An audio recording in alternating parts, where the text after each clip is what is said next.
Welcome to episode 170 of the XS Noize Podcast. I'm Mark Millar. Thanks for listening. In this episode, I meet Guy Garvey, lead singer from Elbow, to talk about their new album, Vertigo.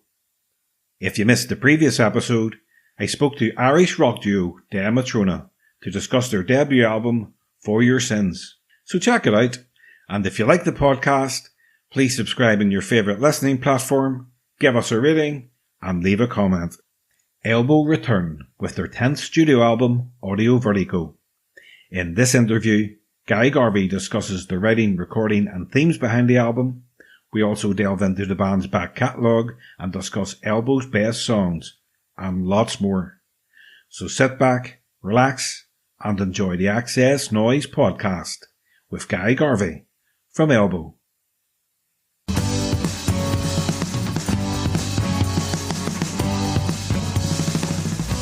So hi Guy, welcome to the XS Noize Podcast. Thanks for having me. First of all, I must say, I really enjoyed your performance on the Piano Room, especially the cover of We Have All the Time in the World. It was beautiful. Thank you very much, Mark. Yeah, it was good fun. They're a lovely bunch, the BBC Concert Orchestra. Yeah, I really enjoyed it. Really did. So, Elbow released your 10th studio album, Vertigo, in March. Now, your last album, Fly and Dream 1, I would put it on at the end of the night to relax, or first thing in the morning while I'm waking up with a coffee. But Vertigo, it's for listening to while getting ready for a night out. It's got the beats, the funk, and there's a real groove to it this time around. It doesn't sound like anything that Elbow have done before, but it's still Elbow. It's exactly. It's good for all different scenarios. It's very good for an aggressive commute. What's an aggressive commute? It's what everybody does in London. It's like Flying Dream 1 was written during COVID. The cover version I did, All the Time in the World, was dedicated to my late great mother-in-law, Diana Rigg, who died in our house during COVID. We nursed her for her last months, and she became a great friend of mine. I loved her very much. So that record, lyrically, is very true to life, very open. I was missing my home. I'm worried about my family, my mum and my sisters. And then I was watching my little boy grow up and watching this fantastic sort of supernova of a woman dwindle and fade. And all of that made it a very raw, very open, very gentle, very bruised. And I think everybody through COVID shared a sense of bewilderment, the not knowing of the whole thing. It really cowed people, you know. So in those terms, it's very necessarily a very, very gentle listen. It's subtle musically, and we absolutely love it. But a lot of people don't know it came. Not a lot of people heard it. It certainly didn't make it to the radio because of the nature of the music. And everybody released their albums at the same time after COVID, sort of eager to get out and get on. So I think our record came out on the same day as Adele's and Ed Sheeran's. There just wasn't column inches to spare. So it came and it went like a goose fart in the fog. And we wanted to make sure that the next album didn't do that. But also, because we could be together, these songs for Vertigo were written in a room around a drum kit. And our drummer of the last 4 albums and 7 years, Al Reeves, hasn't been an official part of the writing team before this record. His influence is there in the last couple of records, but he was properly on the ground floor here, and you can hear that fresh energy. And we decided to keep the songs punchier. We wanted to do something different. And also, the really, really big difference was fun as a motivation. You know, Craig and Pete played me what became Her to the Earth, and I was like, what are you doing? And they said, we're having fun. And I thought, oh, that's a new one. And I got stuck in, and it was the most fun to make, and it is proving really, really excellent to rehearse. I cannot wait to hit the road with it. It's going to be great fun to play. What were you listening to that might have influenced the sound of the record? Everything from Queens of the Stone Age, the Meters, oh my God, the endless list. DJ Shadow was in there, the Arctic Monkeys, and then on the singing and the lyric front, sort of Tom Waits, anything with a bit of sass, you know. Tom Waits, again, Arctic Monkeys. Alex has got a fantastic wit. And then the staples, you know, Joni Mitchell, Leonard Cohen. What else was I listening to around that time? Anyway, stuff with the swing, stuff with the groove, stuff with the beat, and then lyrically, cheeky stuff. Yeah, it definitely comes across. The album title, Audio Vertigo, it's quite intriguing. Can you share the inspiration behind the name? And also the album sleeve has more of a psychedelic inspired design that other Elbow albums haven't. Yeah, it's got a great big sort of Arthur, what's he called? The film director. What's he called? Do you know what I mean? Did Vertigo, did The Birds. Oh, Alfred Hitchcock. There you go, Alfred Hitchcock. Yeah, so the cover kind of sort of points towards that, and the word vertigo, probably, isn't it? Yeah. But Audio Vertigo is the name of another song that hasn't yet made a record. It's been planned for the last 3 albums, and it hasn't yet been released. I like the words together. It was a working title that I just kept. Written in capital letters, they look particularly good together. And also, it's kind of to indicate to expect something different. Flying Dream 1 is the right title for that record. Audio Vertigo is definitely the right. You know, Lover's Leap sort of being about precipitous places, the first single off the record, is about our rather morbid preoccupation with the trope of the star-crossed lover's suicide. It crops up in all societies, in all eras, and it's really dark if you think about it. Why do we like teenagers killing themselves for love? And also, it's bloody nonsense. So, like, any high precipitous place across the world eventually gets nicknamed Lover's Leap, and this story of kids who couldn't be together springs up, and it's bollocks. I know. The outro is very dark. They can name the creator we make after and sell little statues of us, though there isn't an artist alive who could get your eyes. Yeah, yeah, it's romantic and dark and fun. Yeah, and there's a bit of auto-tune in your voice there, and I think that's the first time I've ever noticed that in an Elbow song. I have to correct you there. There's no auto-tune. I've got a vocoder backing me up. Right. So that makes your voice into like a robot digital sound, but it's not the same as auto-tune. Auto-tune's subtler. In fact, you'll be hard-pushed to find a record with no auto-tune on it these days. I'm not saying you have to depend on auto-tune. Not but but for effects purposes, it sounded like it, and it really, what I was going to say, it does really work well. But then you notice it at the start, but then you don't notice it really the rest of the song. Yeah, and I think actually at the end it's just my vocals layered up. I think I deliberately slid them though. There isn't an eye in the eye, like that. Remove all the plosives. Yeah. The first track on the album, I love Things I've Been Telling Myself for Years, about confronting your perception of yourself by your wife. I love this line. Here's to walking into every room like ascending for an Oscar, kissing hands and shaking babies, Blackpool rock imposter. Thank you, mate. Yeah. It's the whole song started from I can read people. It was one of the things I said to my wife on the first night we met. We met at a wedding, and as everybody does, we got pretty drunk. And then started telling each other everything about one another. And we started naming things that we thought we might be good at. And I said, I think I'm quite good at reading people. And of course, she's delighted ever since in proving me wrong. It started off a train of thought. And also, the way the song starts with things I've been telling myself for years. I like the idea of a list. People make lists, and I like the idea of things I've been telling myself for years. Lick the pencil, off we go, you know.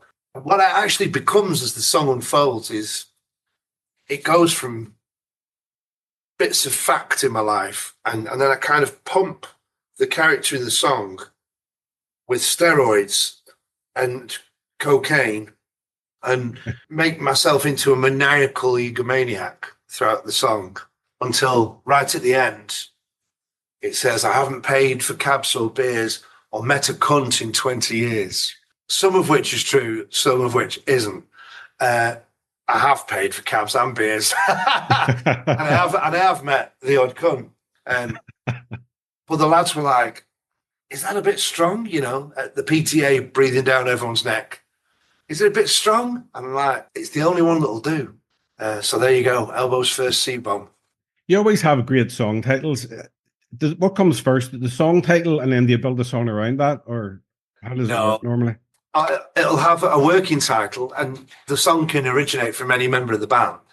As you know, I'm the only lyricist in the outfit, but the boys got very lazy with working titles for a while. And I even went as far as Pete Turney giving a song a number. I'm like, come on, something's got to remind us of what it sounds like or what inspired it. Because a good one sometimes makes it through to the finish, as with Audio Vertigo. So yes, no, I write the song. The title's probably the last thing. There's an interlude in the album. Where is it? Like, what's that all about? You say, give it fat, wide wheels. So that was from one of the very basic jam sessions that spawned most of the album. So you can hear Mark playing a repetitive bluesy riff. And in the middle of all that, in a really scratchy, horrible little room underneath our main room at Blueprint in Salford. And Al's shouting, our drummer's shouting because he's got headphones on. And that's what he shouts. So Pot's playing the bum, dum, doo doo, gong, gong. And Al's, when he says, where is it? He means, where's the one? He's like, where's the start of the bar? Because it's just going round and round. So he says, where is it? And then I sing him 3 examples of different drum beats, getting quite excited. And then I say, give it fat, wide wheels, which the lads found charming. I mean, I think it's slightly a little bit of a piss take of quite how jolly and capery I get when we're writing together. I do actually caper like a child. It's the most excited I get. And that's what you can hear. Give it fat, wide wheels. Who knows what that means? I was expecting Al to know. No, it's nice that it's included in a short interlude in between tracks. And then there's another sort of shorter song is Embers of the Day. Sort of near the end. There was something about that little snippet that I really loved. And I think actually the lyric is saying to somebody, come and find me when we're old. That's what it says. Come and find me when we're old. And we'll act like we used to. And I don't think there's anything else to say. It's kind of inspired by a W.B. Yeats poem called, I think it's called When You Are Old. When you are old and full of sleep, take down this book from the shelf. Yes, anyway. It's a really beautiful poem, which I won't ruin by paraphrasing. And it was a favourite of Diana's, actually. I read it to her on the last day of her being alive, actually. Wow. She loved a bit of Yeats, as do I. And we both agreed on Seamus Heaney, who's, I think, the best. Yeah, you do very well with your poets over there. Yeah. We'll have a way with words. It's true. Knife fight. I love it. Starts. I woke up thinking about the knife fight I saw in Istanbul. The fellas left together laughing and bleeding. So is that based on a real life event? Yeah. And I woke up thinking about it was because I did. Having not thought about it for years and years, I woke up remembering it. I think at the time I tried to write it like into verse or something and gave up on it. I think that's what happened. I might have romanticized that. But anyway, I woke up thinking about it and realized what I'd witnessed was quite serious. And I probably never told my wife. I was basically in this, exactly what the lyrics say. I was in a cafe in Istanbul called the Little Wing Cafe, named for the Hendrix song, I'm sure. And the couple who ran it were really lovely. And I hung out there all day, scribbling in my book. I remember funny details. I remember that they had a gold disc from an artist called Sushila Ramon, who was she might have been a Mercury Prize winner. She was certainly a nominee. I thought, oh, she likes this place, you know. And they were a really lovely couple. And then in the evening, it sort of turned into a bar of kinds. And these two middle-aged guys came in together and were sat talking at the bar. And then they obviously fell out. And the lad running the joint very energetically leapt over the counter because he could see it coming. And one pulled a pocket knife out and stabbed the other one. And in exactly the same fashion as happens in the film The Royal Tenenbaums, when Gene Hackman's character, Royal Tenenbaum, gets stabbed by his lifelong friend and manservant. And it was like that. But all I could think was, I've witnessed a knife fight. He threw the men out. And then I was scared to go outside. And then all I could think of was Turkish prison. Like, you know, if I get caught up in this could be fucking a disaster, a life changer, you know. So full of adrenaline and self-preservation, I just sat there shaking for about 20 minutes. And I went outside and they were sat on the curb in hysterics of laughter waiting for a taxi, holding his side. And it's like both of them just laughing. And it's like, how did I forget that, you know? And so weirdly close to what happens in The Royal Tenenbaums. He stabs him and then takes him to the hospital. But anyway, I woke up thinking about it, as it says in the song. And I said, Rachel, I've just remembered this thing that happened in Istanbul years ago. And she was busy doing something else. And she has a bad habit sometimes of being dismissive if she's busy and I'm bothering her. And she sort of witted at me. What did you want? What? So I thought, right, you can have the chorus. Yeah, I'm thinking of turning it into a duet, actually. Oh, that would be good. It would be a good one, wouldn't it? Yeah. Who would you duet with? I don't know. There's loads of people I'd love to sing with. I'll have a think about that. Well, you must have had a sense of relief when you walked outside and you saw that they were friends again and everything was going to be all right after what you went through prior to leaving where you were. Yeah, it was frightening experience.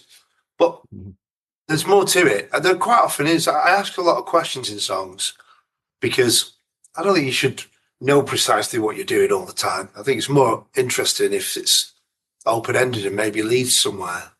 You know, sometimes the words are about the musicality of the words more than they are about the meaning. Sometimes it's just got to be a tale. It's just got to be a romp. Good Blood, Mexico City, inspired by seeing the Foo Fighters in Mexico. We supported them, in front of 90,000 people. And Dave Grohl's an absolute gentleman. Got hold of me straight away and gave me a big hug. Is it true that he is the nicest guy in rock? No, I'm the nicest guy in rock. But he's a pretender to my throne. You're the nicest guy in the UK in rock, and he's the nicest guy in America. I think you should set up who's nicer. Should have a competition. Yeah, like just trying to out-pleasant each other. You're having a beer there? What is it? It's an energy drink. Oh, is it? I thought you were having a beer. I was jealous. No, I wish I was. I don't drink beer. I drink Guinness. Me too. So Dave Grohl introduced us to Taylor, and I said to Taylor, my drummer Alex is a huge fan, and he was like, just tell me what he looks like. I was like, he's got a chin beard and he's really thin. And straight away, when he saw him, he was like, hey, Alex, come here. And he showed him his gear and they had a little play together. He was so sweet. So we were writing Good Blood around the time he died. And I thought, I didn't want to write something mournful because I didn't know him that well. You know, I would have felt disingenuous. But I wanted to somehow reference that amazing experience. And the kids in Mexico, man, are so welcoming and cool, like Ireland. It's exactly the same. Just really up for the music. And also, how can I put this? There's a casualness to a night out watching a band in Ireland. It's not out of the ordinary. And also the band is not the whole night. It's part of the night. And everybody's come to do the same thing and kind of acknowledges it. Everybody's there. It's a bit more together as a gang in Ireland. And it's exactly the same in Mexico. For instance, so we started one day like this. The majority of the kids had never heard it. we started the intro. The crowd started singing. La, la, la, la, la, la, la. They made up their own sing-along, like a football match. Like before we got to the great big hook that people normally sing. And there's just something brilliant about them. They're just very cool. So, and also writing a song about a place is pretty much a guarantee you get invited back. My favorite song on the whole album is the last song, From the River. It's brilliant. It's quite possibly one of my favorite Elbow songs. You can't help but move to it. It's so fun and uplifting and hypnotic. Thank you. Is it going to be a single? Because it has to be a single. Well, there's been some talk of that. I will put your vote in the hat. Yeah, we don't know yet. It's a complete toe tapper. Great. Thank you very much. What can you tell me about it? How did that come around? How did that come around? I can't remember who started that one. I have a feeling that could be Pete or it could be Craig. I can't remember which one of them started that tune. But there's a children's book called The Magic Paintbrush by Julia Donaldson. And they send out their child to find food in the Chinese village. And I like the WBAs, I'm going to phrase it wrong now. But bring us back something tasty for our dish, I think is the line. And it's the idea of the parents sending the child out to do a job for the family. And I always loved it, and I couldn't put my finger on it why I loved it, but I think it is that reversal of roles. You know, bring us back something. It's really tender, it's really touching. So it's a song written to my son. It's basically telling him to live his life, to fall in love over and over again. Yeah. So it's Over the Hills in the Din of a Dawn chorus refers specifically to a childhood memory I had of my next door neighbour and I. He's called James Holsworth. He's still my friend. He's a couple of years older. And in the Easter holidays, we grew up on a housing estate, but it was next to the countryside. So it was like a post-industrial countryside with a big motorway through it. But we had trees and we had a few fields. And we'd get up really early and go and watch the rabbits through a telescope on the, just really sweet, you know. And I just remember the Din of the Dawn chorus because we were being quiet to not scare the rabbits and stuff. I think other boys would have shot them. We just wanted to look at them. And so I remembered that memory and was sort of, as with much of Flying Dream 1, I'm wishing Jack the best bits of my childhood. Bring us back something bright from the river. Bring us back something beautiful, son. I think I just mean go and have a great time and tell us all about it. Go and do us proud, I think, is what I mean. Fall hopelessly time after time is fall in love again and again. Never be discouraged by heartbreak. You know, it's part of how you learn. Yeah. And pay no mind to circling birds. You know, yes, there's always something to be worried about if you want to. But don't. It's a waste of time. Yeah. No, it's a beautiful song. It's probably, I've played it more than anything on the album. Thank you very much. It really tears me up. Oh, that's great. Elbow have released 9 studio albums prior to Audio Vertigo. So I'm going to mention a few here. I'm going to pick a couple out. And I just want you to tell me briefly what comes into your head when I first mention each one. Sure. Asleep in the Back. Well, with all of them, the first thing I'll do is picture the sleeve. But okay. for me, Asleep is this big old people's home, a disused old people's home in South Manchester that my old dear departed friend Peter Bailey, he was in property and he had lots of disused places across Manchester, which he gave over to artists to put concerts on or to rehearse. And many of the more unusual signals on Asleep in the Back were generated by us on our demos and then transferred when we recorded it properly with Ben Hillier. And so, for instance, all the groove on Little Beast on that record, the eerie ooh, gang, gang, ooh, gang, that was written in this old folks home, which had a morgue in the cellar and peeling wallpaper. It was proper spooky. And that part of that song was generated in that place. And then I think about Mark Radcliffe and Mark Riley when they were going out as Mark and Lard on Radio 1, playing Newborn in full every day for 5 days. They made it record of the week. And we gave them a CD with a radio edit and the full 7.5-minute album version. And they played the album version every day and said, oh, we've accidentally played the album version there. Because they're knowing their producers wouldn't let them, And we were proper on our uppers because we had been signed to Island Records when they did that, but we'd lost the deal. So we were clinging on to the whole enterprise of Elbow by our fingernails. And then they made it record of the week. And that's when V2 became interested. And off went our career. And the album that almost never was nominated for the Mercury Prize. And it was the beginning of this beautiful career. Well, that leads me right into the next one, the Mercury Prize, the Seldom Seen Kid. Yeah. Well, I've been talking about it today because I'm at Polydor. It was the first Polydor album. And David Joseph, who's the chairman of Polydor, is my friend and a very inspiring man. And when we'd signed to Fiction with another very inspiring man, Jim Chancellor, it'd been 2.5 years of moving from one label to the next. And we gave him the album, which was a song shorter than it is now.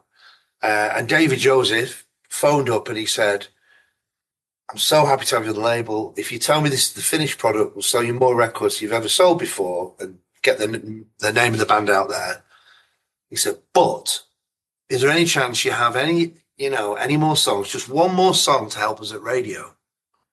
And he'd been so gentlemanly about it. I couldn't say no. I said, well, as those 10 songs have taken 2.5 years, I doubt I can do it in the next 2 weeks before the manufacturing deadline, but I'll give it a go. And we wrote One Day Like This, which was our biggest ever tune. We were out of the doldrums of not knowing if we had another record deal, because we'd signed. I'd just fallen in love with Emma Jane Unsworth, the writer. Manchester's skyline was thriving, busting, and I was coming out of perhaps the worst period of my life due to losing my friend Brian, all of which is contained in the words of that album. So the sun was coming up on many fronts when I wrote One Day Like This, and we let a moment of pure frivolity happen. Whereas normally we might have stopped it. We might have gone, that's a bit twee. That's a bit too sparky, but I'm so glad we did. It's like on a daily basis, somebody comes up to me on a train or in the street and tells me that they have or are going to get married to that song. And that touches me so much, It's, I'm so glad that David Joseph made that phone call. Well, that song, it's a big, huge, epic song. It's designed for playing in arenas and stadiums and places like Festival of Glastonbury and stuff like that. But I was lucky enough to see you play it in the Mandela Hall in Belfast. Oh, wow. And it was just so powerful, and just even better in a small venue. Yeah, thank you. Yeah. I love Belfast. We'll come back over. I will. I have to mention Build a Rocket, boys, because it has my favourite Elbow song of all time, Lippy Kids. It just gives me goosebumps listening to it because it just reminds me of my childhood and the way you describe things perfectly. And especially the way you mentioned earlier on, you lived in the state sort of beside the countryside. I did as well, so I can really relate to that song.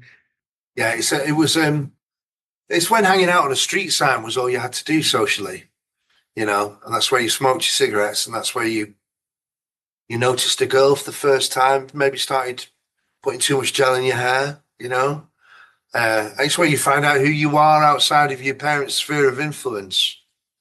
And actually, to this day, whenever I see a young person who's not used to grooming or putting on makeup, who's having a try for the first time, my heart's always right there with them because I remember the excitement of those days. And it's a funny one. Lippy Kids was originally a song in sympathy for nervous older people trapped in their homes by street gangs, little bastards, very much the steer of it all was in sympathy with these people. And then when I wrote the verse, and we had the verse for a long time. And one of those very rare things, I wrote Lippy Kids on the piano, which you can always tell when I've written something on the piano or guitar because there's never more than 2 fingers on the instrument at one time. And yes, and I had the verse and I loved the verse, but I was like, what isn't ringing true about this? And then I was on my own at Peter Gabriel's Real World studio working on lyrics for Elbow. And Mark worked out the chorus chords and sent them over attached to the verse chords. And suddenly it dawned on me that the reason I was having trouble continuing with the lyric was because it didn't ring true. And my sympathy wasn't, or rather my sympathy was with anybody who's trapped in their home, afraid of going out because of kids. But actually, my sympathy was with the kids for being branded that way.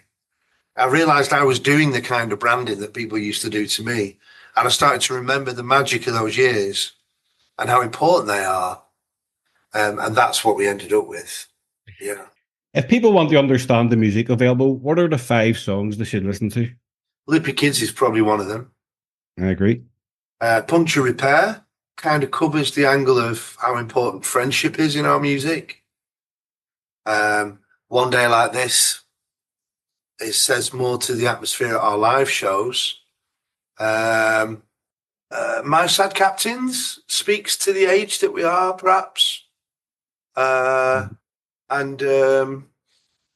one more. Magnificent. I was going to say that. Because it's a song about burgeoning fatherhood. It's about a baby around the corner. And it's also about, yeah. It's also about how we're all born wonderful, positive, curious creatures that want to lift everything up and study things and share things. And it's only negative experiences that knocks it out of us. And how a brand new baby could teach the world anything it needs to know without having a word, you know. And it's one of Paul McCartney's favourite Elbow songs. Paul McCartney, yeah, emailed us when he heard that song, which was just so unexpected and lovely. I got to tell his daughter Stella that he'd done that a few months later at Glastonbury. She burst into tears. She said, I love my dad. I was like, everybody loves your dad. So Elbow will be hitting the road for a run of arena dates in May. What plans do you have for the shows? Well, supporting us is Graham Coxon's outfit, The Wave, with his now baby mama, Rose Eleanor Dougal, who herself is a fantastic, progressive, amazing musician. They've made a fantastic album. So we're looking forward to that, really. And we've got more songs to choose from, so I'm expecting it to be a better set than we've ever had before, which is great. Whose job is it to do the set list every night, and the try and change it up? Both the album order and the set list discussion are the longest, most convoluted, sometimes treacherous, bordering on blackmail conversation that we ever have. It's full on. But the lists begin with Mark Potter. It's Mark's band, really. He doesn't get a casting vote, no fucking way. But he starts the list, which he knows has influence, because he can be bothered sitting and thinking about it. We do tend to listen more and more. So he's presented me with a list last night, actually, of the songs that we potentially can play and the ones he thinks we should play. And there's already a couple of things got to come off there. But who knows if it'll go my way. But then there's also the songs that you have to play, or you'll knock it out of the venue alive. Yes, you're absolutely right. Which ones would you say? Well, One Day Like This. Huh? We've actually mentioned Lippy Kids. Magnificent. Yeah, those 3.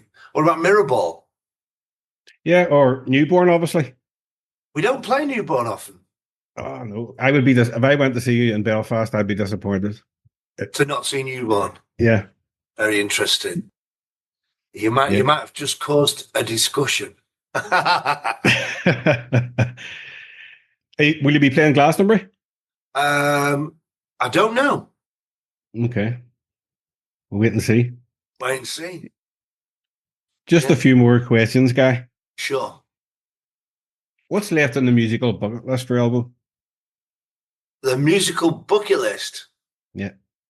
I want to do a duet with a gorgeous old actress. I've got a song in me about such a thing, but I'd have to have the actress agreement first in order to tailor the song. Because of my friendship with Diana, and also because of the amazing women in my life. My wife, my mum, my 5 sisters, and my 2 best friends are all incredible women.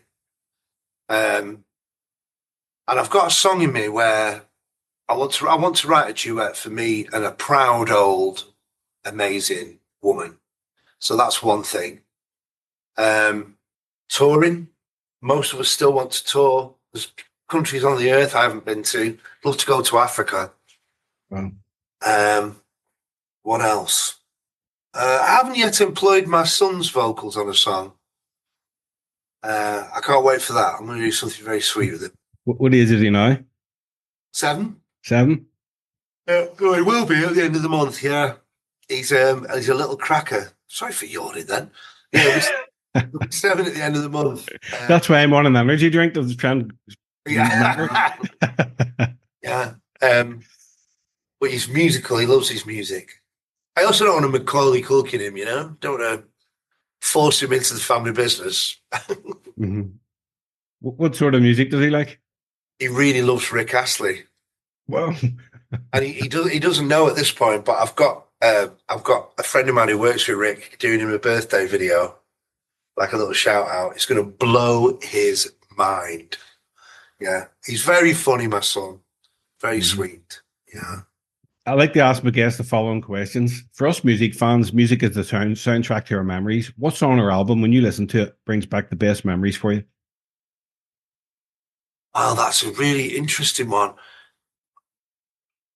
There's 3 with a real resonance of being away in France for the first time, living as a band, when we were like 18, 19. And we saved up and we got some money from the Prince's Trust and we went to this little cottage in France and we lived as musicians for 3 weeks. And when we weren't writing and recording, which we did feverishly, we came on years in 3 weeks because we were allowed to. It's so important that happened. Thank you, Prince's Trust. And the Dandy Warhols Come Down, that album was one of them. Which Beatles? Revolver, the Beatles album Revolver, in particular Tomorrow Never Knows, which is still my favourite Beatles song. I mean, that song sounds like it was made yesterday. Still, it's sublime. And if you hear the previous tape, it's nothing like it. Mm-hmm. Which means you've caught lightning in a bottle there, haven't you? Yeah. Unbelievable. And the other one from that period, it's not an album I put on for listening pleasure very often, but if I hear anything from the Black Crowes and Morica, we particularly loved one song on it called Wiser Time. I find them pretty cheesy, if I'm honest, these days. It's all a bit cock rock. But the Wiser Time, there's just something to do with the atmosphere of the slide guitars in the verse. And it's got a really interesting beat with the cowbell in it. And that just evokes really amazing memories. If you could go back and relive one musical moment from your career, what would it be? My reverse Mexican wave at Glastonbury 2011, which you can have a look at on YouTube. It's good. I know what you mean. Right, okay, great. Which is, I'll rephrase it, my famous reverse Mexican wave. Yeah. But then you can relive it because it's on YouTube. Again, the miracle of recording. Just one more, Guy. Like myself, you celebrate your 50th birthday this year. So how are you planning to celebrate? Well, it's going to be chocker with interviews, and I've been signing record sleeves today for 4 hours. I think I managed to do a couple of thousand. And which will annoy the boys. They've not done it yet. So I've got a lot of promotional work on. I mean, my favourite thing to do around my birthday is have a day with my family doing nothing, like nobody coming around.